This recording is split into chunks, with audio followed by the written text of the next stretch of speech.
A number of people in the room brought up this challenge of information overload and just the stress of dealing with social media and the sense that there's always another tool to use, another network you have to join. And I think that it's a pain a lot of people out there are feeling now, and it's not going to go away. You're not going to win the war on social media by having social media close up shop.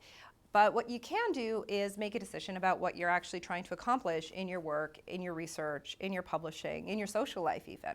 And choose the tools and activities that support your goals. And just, put on blinders and ignore all these other tools people are telling you to join. There's no reason you have to be on Twitter. There's no reason you have to be on Facebook. What you have to do is the thing that supports your work, the thing that supports your priorities. And if that's writing one blog post a month, great. If it's tweeting every 5 minutes, great. But there is no one size fits all, and there's no reason you have to do any one of these tools.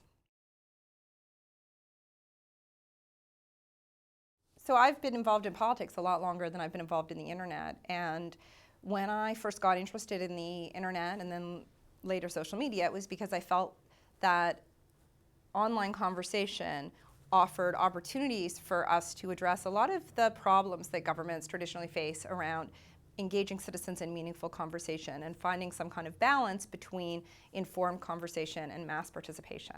And so when the first social media tools came along, I'd already been quite involved in e-democracy research and practice for about almost 10 years at that point. And it really seemed like the social media capacity to support conversation and to make it easy for people to contribute online was really the answer to the problem governments had in getting that kind of participation and for which they'd really been explicitly looking for a solution.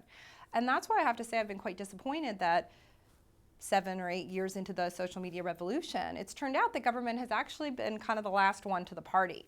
Nonprofits were out way ahead even of businesses because I think their tradition of engaging supporters and stakeholders meant that they were ready for tools that would let them do that online.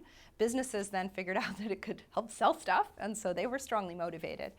Governments, I would argue, have every bit as strong a motivation and every bit as much potential to use social media, to use online community and engage citizens, and yet largely, I think for cultural reasons, governments have failed to embrace the potential of these tools. And I think the main reason for that is that when I look at the people I've worked with in different organizations, particularly the people who are some of the earliest organizations we worked with back in 2005 and 2006, the folks who drove social media, drove online community in their organizations were real risk takers and entrepreneurs.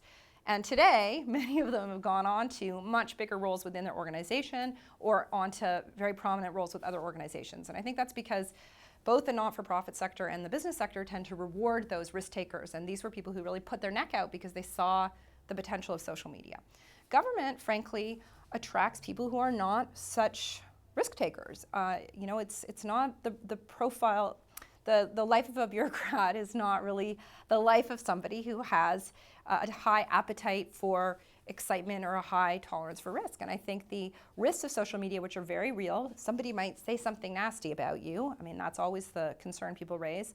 Those risks are much more terrifying to government. And anyone in government will argue that, it's much worse for citizens to be, for government to expose itself to public criticism than it is for business or than it is for a nonprofit. But I can tell you that every organization has those same anxieties. It's just as scary to have your customers out there publicly saying your product sucks, or the people your organization serves saying your services are terrible, or your fundraising is obnoxious. I mean, those are painful for any sector. And yet government alone has been reluctant to stick its neck out, and as a result, I think is getting marginalized online and perhaps offline.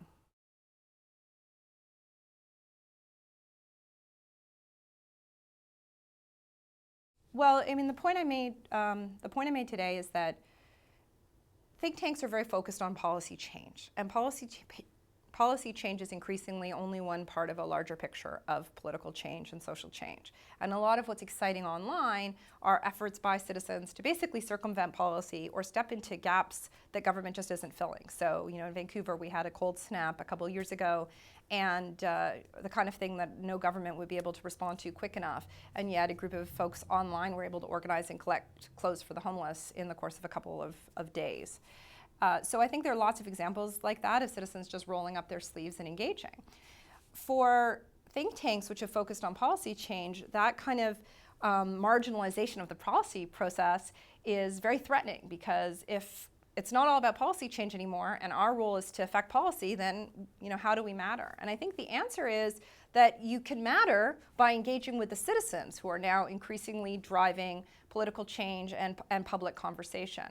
And there's this, I think, temptation to rest on our laurels as academics and to say, we have all these credentials and we know how to do deep thinking. And yet at the same time, we acknowledge the world is moving faster than ever and deep thinking is hard to do, at hyperspeed. So I think the opportunity and really the requirement for think tanks is to learn to communicate faster and to learn to communicate complex ideas in more compact ways. If you look at Twitter, you'll see that some of the most popular items for people to share and reshare are infographics. And I would argue that a single brilliant infographic on a policy issue is far more powerful than a 30-page white paper. And the think tanks that can create those pieces of content and support citizen engagement with high-level, informed thinking, rather than always trying to go to elected officials, those are the think tanks that will have the biggest impact, because they're actually going to be supporting and empowering this public conversation rather than competing with it for government attention.